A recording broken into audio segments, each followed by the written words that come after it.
What a year 2024 has been. This channel has grown more than I ever expected it to ever do in its lifetime just this year. I've gained 10,000 or plus, just over 10,000 subscribers this year and had over 1 million views on my channel just this year, which I've only just looked that stat up and it blew my little mind. I built 15 bikes, or maybe 12 from scratch, but like with the ones I've changed a little bit, it's about 15. I reviewed a bunch of products and bikes, and we had a load of fun on some e-bikes and all sorts of stuff like that. We had several group rides. Come on, Craig.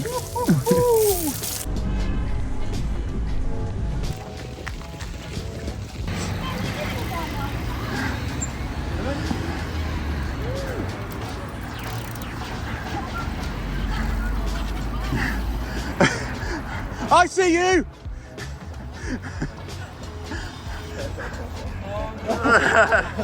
First casualty. Made some new friends. Amazing.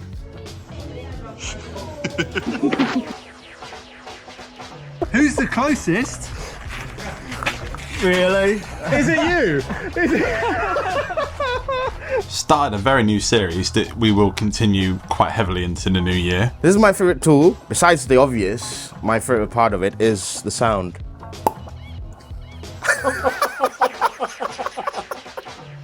We gave a bike to one of my friends. I'm not taken. Fuck off. And I started vlogging. Wasn't expecting that one. Well, to wrap up 2024, I thought I'd do a rundown of all my builds. We're going to talk about them, not in massive amounts of detail, but I just wanted to go into each one, tell you what happened to the bike, where it is now, what I would have done differently if I redone that same build today, and kind of what I have planned going on into next year. So stick around, let's reminisce together. I want some participation from you as well. So there's lots of things we're going to talk about in this video, so do get in the comments, let's have a chat about this and try my best to answer all the questions as well. Yeah, let's get to it.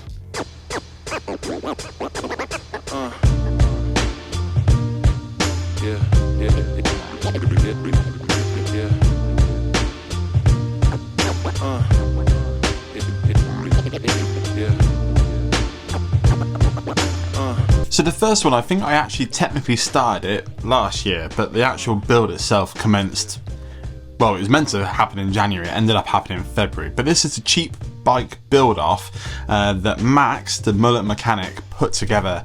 A load of YouTubers and Instagram people kind of got involved, built some kind of cheap as possible bikes, and then everybody else would build one, and then there was a vote off to see who built the best one, which was a lot of fun. I will try and link all the videos below in the description, just in case you want to go back and watch them, but I can't actually remember how much this one cost me in the end. I know it was supposed to be like sub £100 or £120. I think it was like $150, so like 120 quid, something like that, which I think I did, but I probably could have gone cheaper really.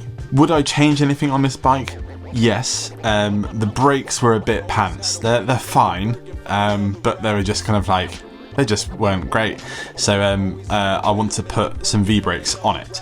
I still have this bike. My plan actually is to give this away to someone through the channel. I was planning on doing this in March. I just didn't get to it. So the plan is to put some V-brakes on it, get it dialed in nice and perfect, and then maybe March next year we'll do a giveaway with it. So that's the plan with this bike. But it's brilliant. I really like it. It rode really nice, but it has been stored and stashed somewhere to keep it pristine, just because I was planning on giving it away. So I've not really done much with it. I've just thought actually I'm gonna add, I was gonna do ratings for each bike, but that's too complicated. So I'm just going to point out my favourite thing on the bike, and I'd be interested to hear what your favourite thing on each build is in the comments as well. My favourite thing is the stem and handlebar setup. They were literally just ones that I've just acquired over the years. I have no idea where either of them come from, but as soon as they went in together, it just felt so nice. So yeah, big fan of the bars and stem. Very comfortable bike.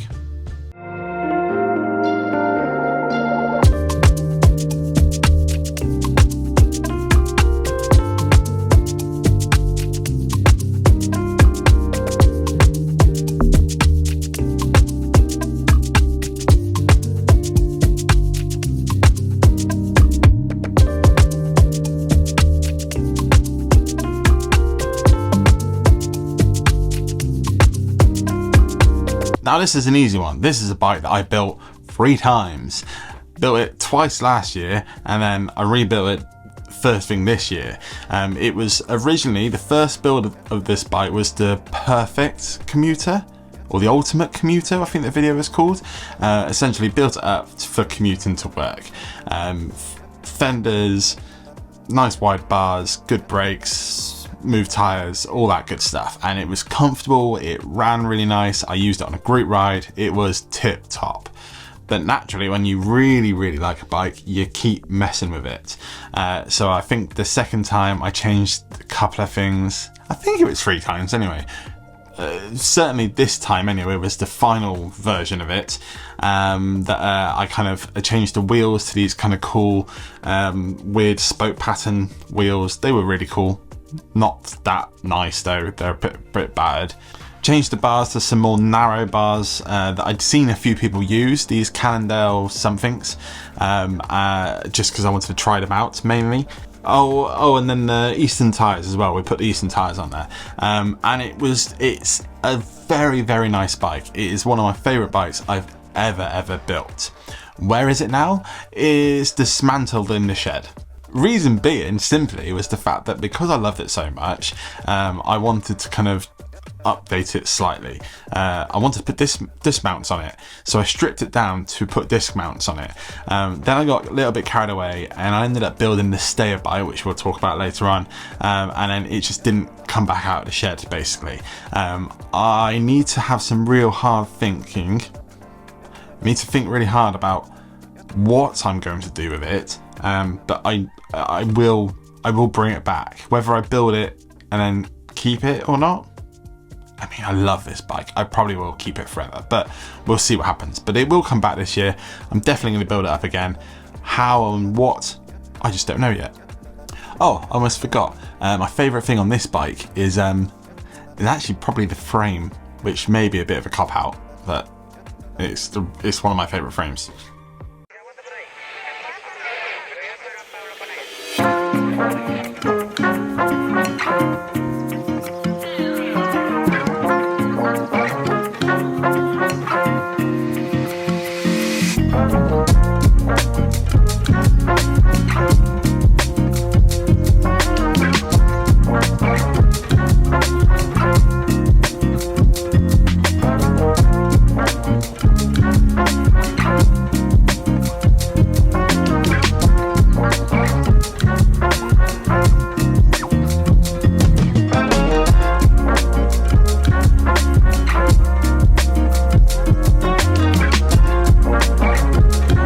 Now this is probably one of the first big exciting projects of the year. Me and Santa Fixie have been following each other for very early on in the Instagram account, and we got chatting and they really wanted to partner up and do some sort of build or something. So they went through their stock and found I can't remember if it was a return or a demo bike, but it was just had a few scratches on it. It just couldn't really be sold full price. So they were like, do you fancy doing something cool with it? And I said, hell yes. I named it a tracklacross build, which upset many people because it was just a single speed bike. Tracklacross is a fixed bike where it was freewheel, so it's single speed, and I put brakes on it and stuff. People weren't too impressed. The actual build itself, it was really nice. It's a super cool frame, yeah, it just went together super easy. One thing I did do that was kind of special on this bike and is definitely my favourite part of it, is the crank. I managed to I mean, I'll tell you the truth, I managed to convince a laser engraver company to send me a laser engraver because I wanted to use it on a couple of projects.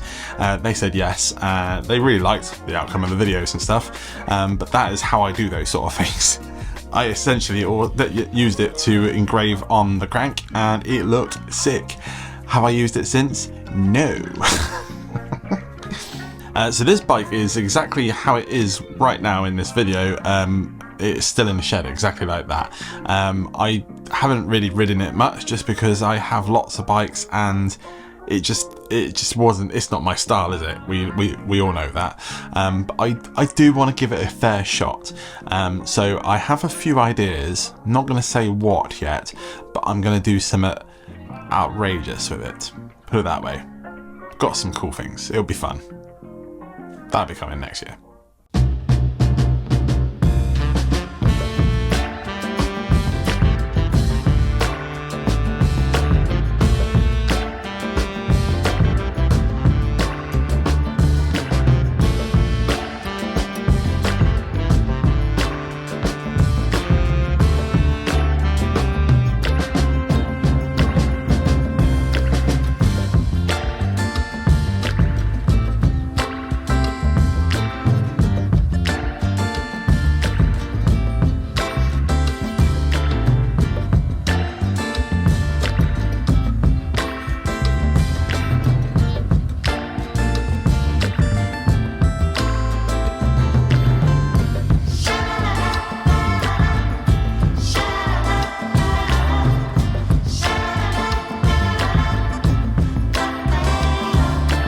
So this was the first frame that I ever had any customization done on it. This had a disc tab mount soldered on by the amazing Tomo bikes. Tomo makes some incredible looking bikes and is dabbled in a few freak bikes as well. Right up our street, really good dude. But he put some tabs on the back for it, and I built it up into potentially the best bike I built all year. It was absolutely amazing, and I think for the first time ever I found a frame that fit me. Some people may still say it's probably a bit too big for me, but like I've got weirdly long legs and arms. Like I'm not that tall, but like I'm a little bit dangly, so like it feels super comfortable. It's weirdly the same, I say weirdly, it's the same geometry as my Stay TB, my stayer bike now, which is possibly one of the reasons why this bike doesn't exist. But I essentially built it up for the group ride, the big one that I did in the summer, which was so much fun. It did incredibly well. The biggest problem I had with this build was two things. One, the seats kept moving back and forward, loosen. It was the seat, I think it was the seat posts really. The actual bolt on it kept going. I think I ended up putting some Loctite on it, which solved the issue. But yeah, it just kept going out of sync. And then the rear wheel, anybody who's seen it in the flesh, nearly everybody said your wheels are not straight, and essentially the dishing on the wheel is just completely out. It's a crappy wheel, and it's just never been quite right. I thought the frame was twisted and I was going to rebuild it and change the frame, and then it turns out it's just a crappy wheel. So yeah. Now, before I tell you what's next for this bike, my favourite thing on it is probably the Edison bars and fork. They are super cool. As far as what's next for the frame, it's right in the same cusp as my black rally that we talked about earlier on, the ultimate commuter. They're very similar geometries and I like them equally. So what I think I'm probably going to end up doing is whatever I do with these two frames, they're going to basically take it in turns. I'll come up with the right build category or style for these bikes, and then I'll probably just flip the frames over and just take in turns, because they're both perfect for me. So they're keepers. They're staying in my possessions forever. What they'll be used for, beaters, commuters, all sorts of things over the years. But I'll probably just, if one's built, the other one's in the shed. Probably.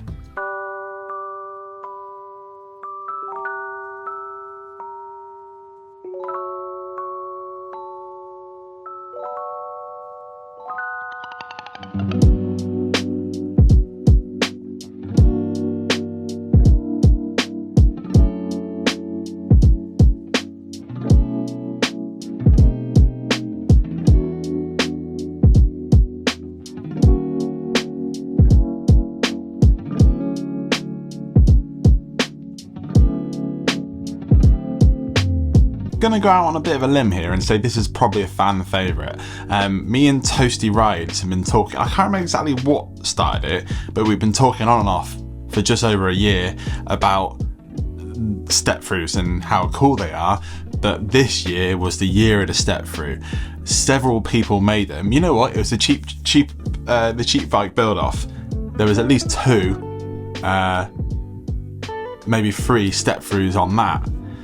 Anyway, the point is step throughs are cool. But I've been looking for one pretty much since the beginning of this year. Only took me a couple of months to find one. I think it might have been Gaz that gave it to me, or sold it to me, but cheers Gaz. It was sick. It sat there for a little while. I just wasn't sure what to put on it, and then I just literally went and grabbed some parts and just threw it really hard, and it came out really, really nice. Couple of weird things on it. One, it was single speeds with a chain tensioner on there. Not weird, just that's what it was. The rack and handlebars were one piece. I bought those because of someone on my Instagram. Someone on my Instagram was like, look at this mad thing. And I went, before I even said anything, I just bought it. But yeah, it was a weird rack and handlebar situation. And then the brakes. The V brakes that are on this bike are powered by one side. So the right hand lever uses, what's the word that actuates? It does both brakes with one hand. It's a one-handed braking bike. The joke behind it is the fact that you can drink a beer whilst riding along, pub bike. But in real terms, people that either cannot use their other hand properly or their arm, or maybe don't even have one, they can use a bike with one hand. Very, very cool little bit of tech. But someone, I think it was Chris at Cadence Bike Shop, he put it on his Instagram, mentioned it, whatever. We bought it straight away, put it on the bike. Very weird one, very cool. One of the only bikes I've actually sold this year. Talking about selling things, anybody who follows the channel long term, which I imagine is everybody watching this video, no new people are probably going to be watching this one.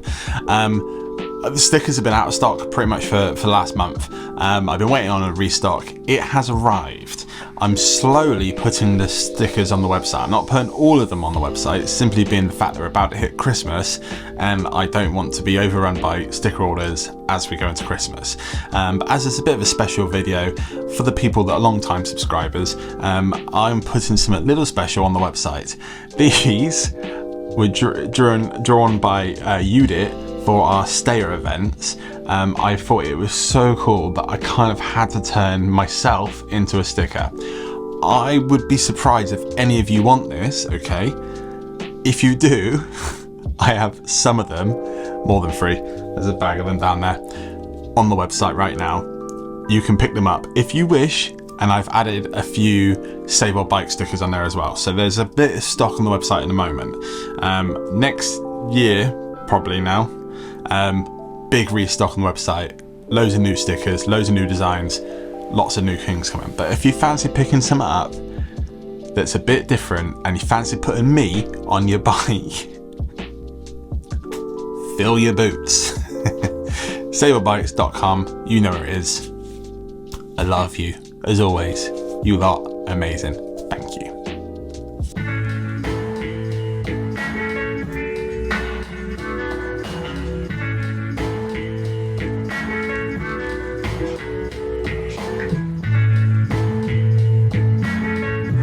This is probably one of the fastest bikes I've built in ages. And I remember Belly Bonkers being slow as fuck.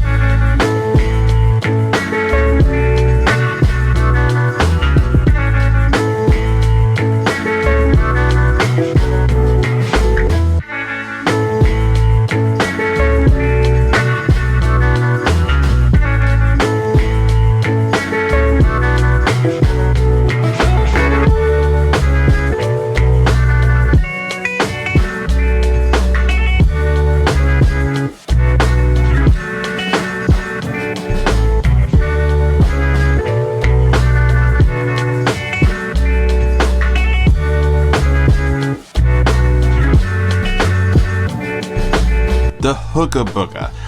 possibly in my top 5 bikes that I've ever built, and not because the actual build itself was that complicated, that special. Like, it literally just threw it together. Like, it was super simple to make. It was more the fact that it was actually quite a fun build to make. For example, it had a stuck crank arm on there, which lots of people said I should have tried harder to get it off. I didn't show it very much in the video, but I did spend a good hour or so, loads of different methods. I could have definitely spent days and days trying to do it, but I probably would have ended up in the same place. Plus, the actual crank arm that was on there was nothing special. It was a Shimano, I can't remember exactly, but nothing crazy. And it was only that side of it that was left. The other one was already gone. I bought the frame with just that one side on, so keeping it didn't really make a lot of sense. So off it came.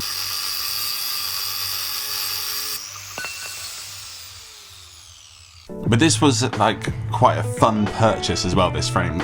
I bought it off George's Cycles, and he was advertising, I think it was the cheap build-off frame, the Diamondback. That's what I went to purchase, and I ended up coming away with 3 frames, which is generally how I buy bikes. Go for one, come back with 3. But he just had this recently, just picked it up, and he was like, oh yeah, that's just sat there, you know, it's quite a cool looking bike. And I was obsessed with it. It was the actual zebra print on the top and stuff, and just like the name Hooger Booger. I never heard of it. I can't remember exactly. I think he said 30 quid, something like that. I was like, brilliant, I'm taking it. It's a sick bike. Now, this bike didn't last very long. I built it up as a commuter again, and then I stopped commuting. One of the big things that happened to me this year is that I quit my job. I was miserable, they were making me miserable, and I didn't see any future there, so I just told them to do one. I now do this most of the time, which is amazing, but also I do courier work for a cargo bike company in the city. I bring that cargo bike home with me, so that is my commuter these days. So this ended up in the shed not being used. I recently took it apart in one of the vlogs because I needed some parts off of it, and I'm still debating on what to do with it. I've got a few ideas of things that I might do with it, but we'll have to wait and see. Favourite part on the bike though, actually is the saddle. Anybody who knows this channel well enough knows that my favourite saddle is a charged spoon. They're not made anymore, so they're slowly disappearing out of the world. So this is a gusset saddle. I can't remember exactly the model, but it is identical to a charged spoon. And it looks cool, and you can buy them. So, favourite part.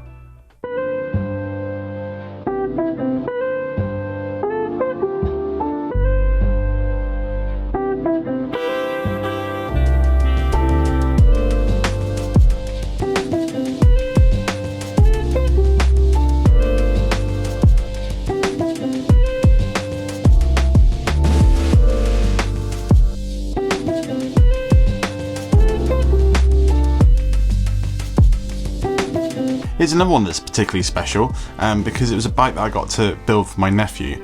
This was quite an exciting day. He'd come up to visit, he was staying with us for the weekend, and my wife said, you know what, he doesn't have a bike. And we built a bike immediately. I've never run to the shed so fast in my whole life. Started digging through parts, seeing what frames I had, seeing what I could pull together, and I think we did pretty well. The fun thing about this one was the fact that I didn't really choose anything. I suggested the frame, I suggested a lot of the parts, just to kind of give him an idea of what he needed, but like, it was all down to him. He chose exactly what he wanted, and the fun thing was the fact that like he actually was quite interested in learning a bit about the bike as well, and like how to maintain it, how to do things. So it was loads of fun. The bike itself was super chill as far as the actual build goes. It was a 1x8 that had V-brakes, pretty decent ones as well, and they were set up very well, so I made sure that it was safe as possible. It had a spank stem, which is pretty spenny, pretty nice.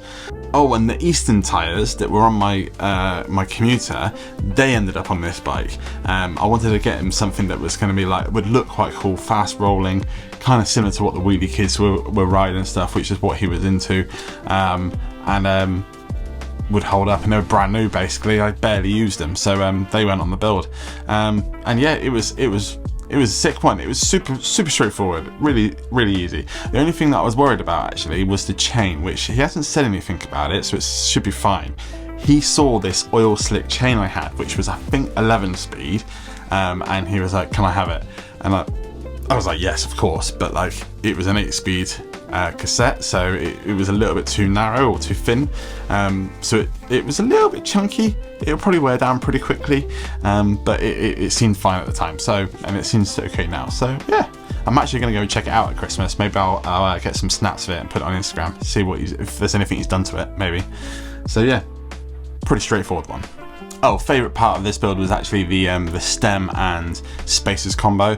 Very kind of me, in the sense of like the purple, orange, bright colours and stuff. I said, "Oh, what do you think about these?" He was like, "Can I have all of them?" I was like, "Yes, you can." So yes, very cool.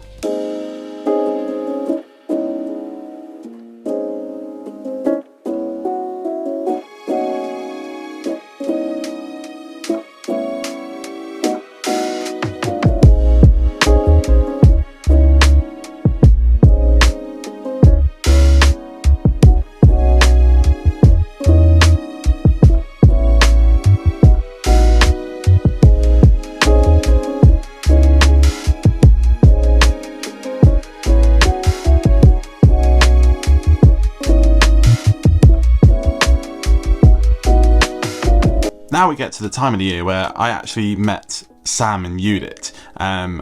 This is around the time where I started kind of working on the Stay TB in the background. I don't even know at this point I told anybody what I'd been up to with them, but I remember that chatting with Sam about modifications on frames, and essentially he's a big fan of taking old things and making them work today, and it's exactly what I do in my channel. That is exactly what my ethos is, my philosophy of bikes. So through talking about that sort of stuff, he mentioned about putting some tabs on my bike, and he was like, "I could do it now if you like, got some time." So I ran and got the impulse and impulsively put disc brake tabs on it. This is a bike that I've had for a while now. I've used it quite a few different ways, and I was very excited about kind of bringing it in a little bit more modern and kind of putting disc brakes on it. So after putting the tabs on there, I built it up as essentially a trail bike, and if anybody's seen that video, I end it with being basically disappointed with the actual build itself.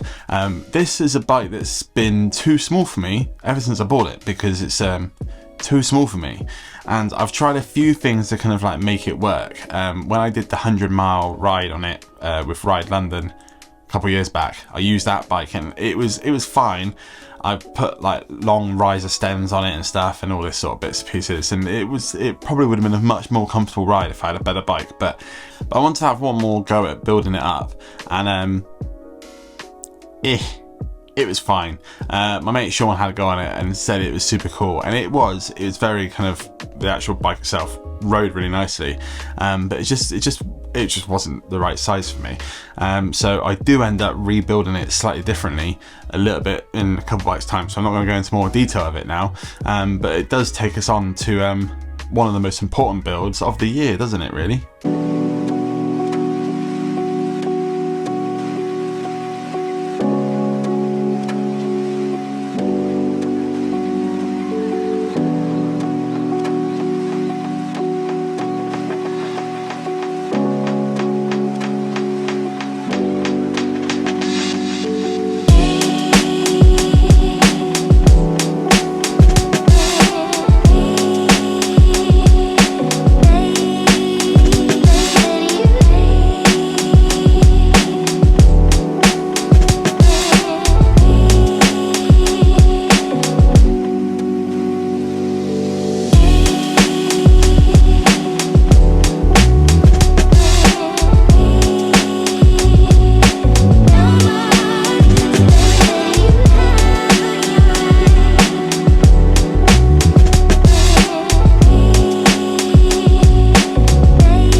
Now this was a special one for many reasons. Number one, I was involved in the creation of a bike. I have no business designing or getting involved in much detail, but being a part of that process when it comes to just being there and seeing it and giving advice and kind of like, you know, being someone who could kind of ask questions about it and kind of what I thought. It was awesome. It was really cool seeing that process unfold, from getting an email with the drawings to then seeing the tubing on the table. It was an incredible experience. I then made 2 really close friends now of mine. Sam and Ute are amazing people. They run one of the coolest bike companies I've ever seen, and I'm now just basically part of the woodwork in that place. I go down there nearly every day and just hang out, and I use the space for building bikes, and I'm very, very grateful for everything they've done for me so far. The bike itself it's kind of my unicorn bike in a way. Like, people always ask me kind of like, what's your, you know, dream blah blah blah. Like, a lot of it was down to the geometry. This is the kind of geometry, one of my favorite kind of geometries, where it's quite a nice straight top tube, quite big, so it's a big frame because of my bloody lanky arms and stuff, and then like all the mod cons that you would want in a you know, a modern bike. You know, like standardized seat post, for example, is a big deal. Every single one of my bikes has a slightly different seat post. It's extremely annoying. But then I was also, on top of the actual frame itself, Ute made me some incredible expedition wheels out of some old Hope hubs that were laying around. So I've got this sick frame, I've also got these incredible wheels, and it is by far the nicest bike I've ever owned. And I've got some very expensive bikes that you will never see on this channel because they just live in the back of the shed. So I know expensive bikes. This is just something special. It's amazing. Simple as that. I could probably gush about this bike for ages. I feel like I've talked about it a bit in a recent video, and I don't think I'm going to go into much more detail than that. But like, it means a lot. Not only did I gain a cool bike, I gained some cool friends, and they've helped me open some doors recently to some other new friends and stuff. So it's a big deal. So a very special bike.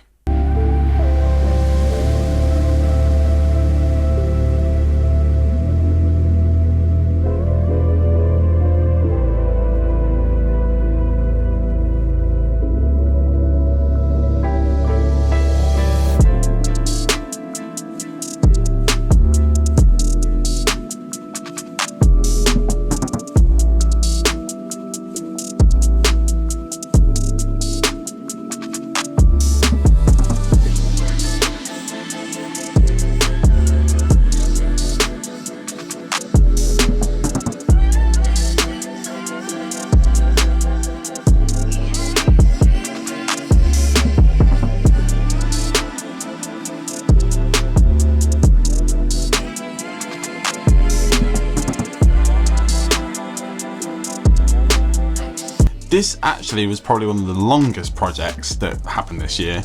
The idea started very early in the year.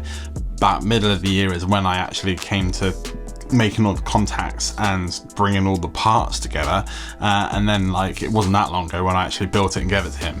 But if you don't know about this, I'm going to suggest you go and watch that video. A good friend of mine who runs a community bike shop was in desperate need of a cargo bike, and I used my powers of YouTube and Instagram to reach out to Omnium and a few other people to pull in some parts, pull in some favours, and built him a bike that he needed and deserved, essentially. The guy's a bike builder himself, so I didn't go too crazy on this build, so there's not a lot to talk about as far as the build goes. So instead, let's just relive the moment where I gave it to him. So the question to you then, so I would say you're the perfect case study for one of these, which is the Omnium cargo bike. Absolutely. And as you're fully aware, you saw that this bike here is I've built from one of my friends. I'm one of your friends, aren't I? It's your bike. Perfect. Done. I'm not joking. Fuck off. I built that for you. No, fuck off. Don't do that. I'm gonna cry. That's the plan. If you mean it. I 100% mean it. That is your bike. No, wait. Wake up, Marlon. You're not kidding? I'm not kidding. Oh my God, you're gonna make me cry, dude. What? It's been a long fucking time. Craig, what are you doing? Really? This is your bike. Oh my God. No fucking way. You mean? I mean it. It's your bike. What did I do? Okay, let this guy go.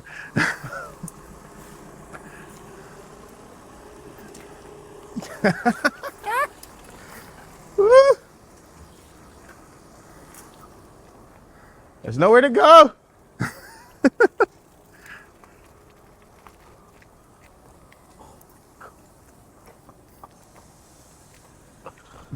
Oh man, you're the best, dude. Absolutely the best. Let me run you over.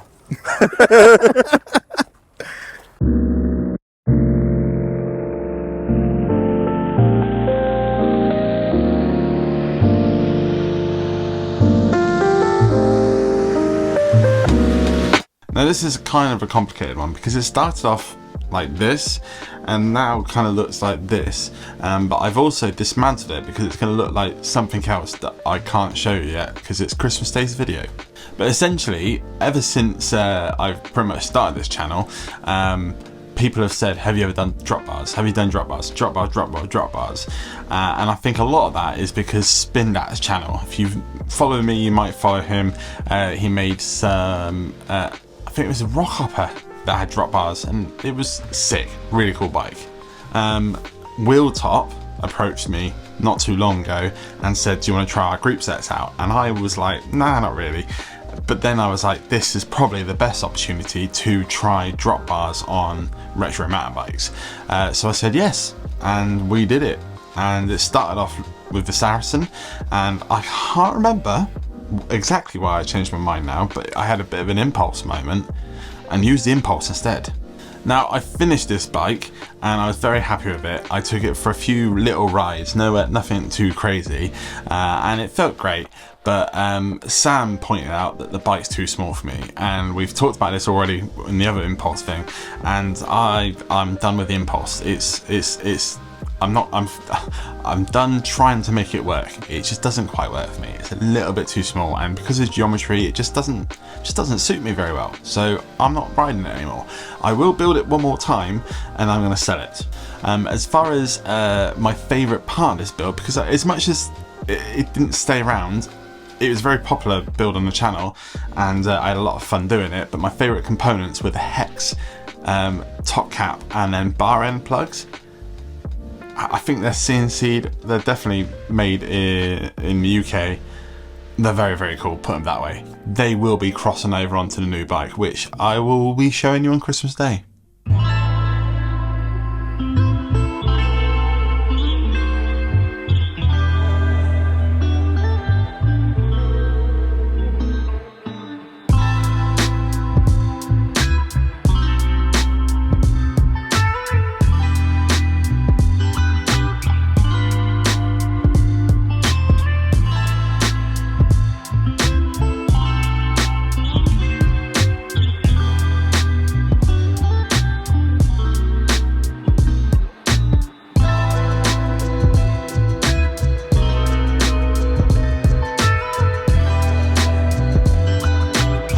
Now the Kona Ute is a bike that I've had in my possession for a long time, and I started building it, got really close to finishing it, and then I bought a massive cargo bike instead.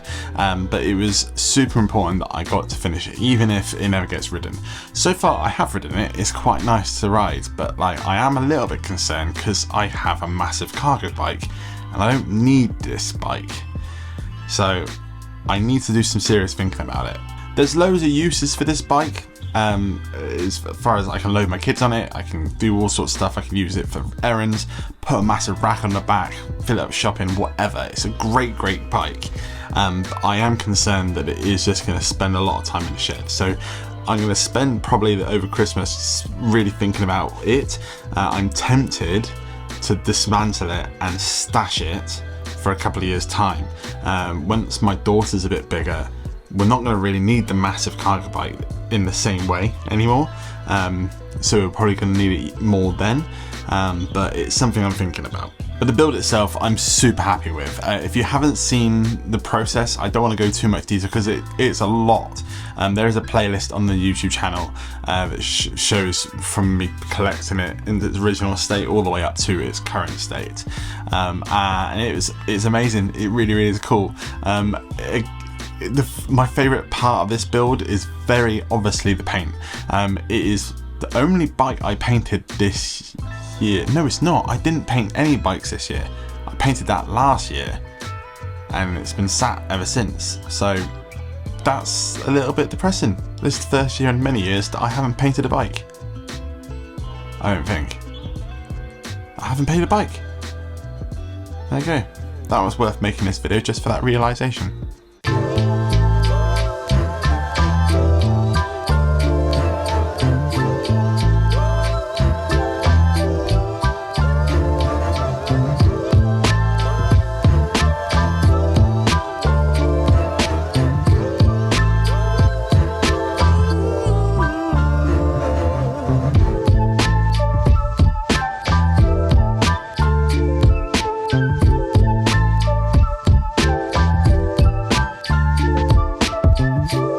All I'm going to say here is I'm glad that I got to the point this year where the State EB runs smooth and rides amazing.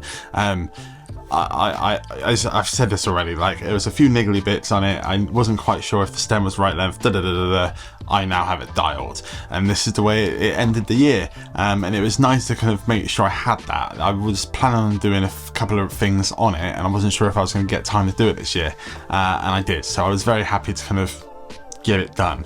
But that's it. I'm not going to go any more depth into that because you probably watched that video a few days ago. And that swiftly brings me on to the end of the longest video I've probably ever released on my channel. It was quite fun to kind of look back at the bikes I've made, and it's given me a good idea of where to go next year. As you can see as well, like there was a few bikes at the beginning of the year and then it ramped up massively at the end. I have the gift of time. I've been given the gift of time of being able to have more time to build bikes. I said time several times then, still saying it. My point is, there will be a lot more builds next year. They're the things that do well on my channel. They're the things you want to watch. I understand that. So there will be lots more of them, including one in a couple days' time on Christmas Day. I'm not going to say anything about it right now. Just, it's coming and it's going to be really good. And that's that. I'm not going to keep you any longer. If you are new to the channel, we make videos on bikes all the time. Sometimes more than once a week. We do builds, we do all sorts of stuff. I'd like to think you're already subscribed, but if you're not already subscribed, that's the subscribe button there. It's absolutely free and it helps me out a bunch.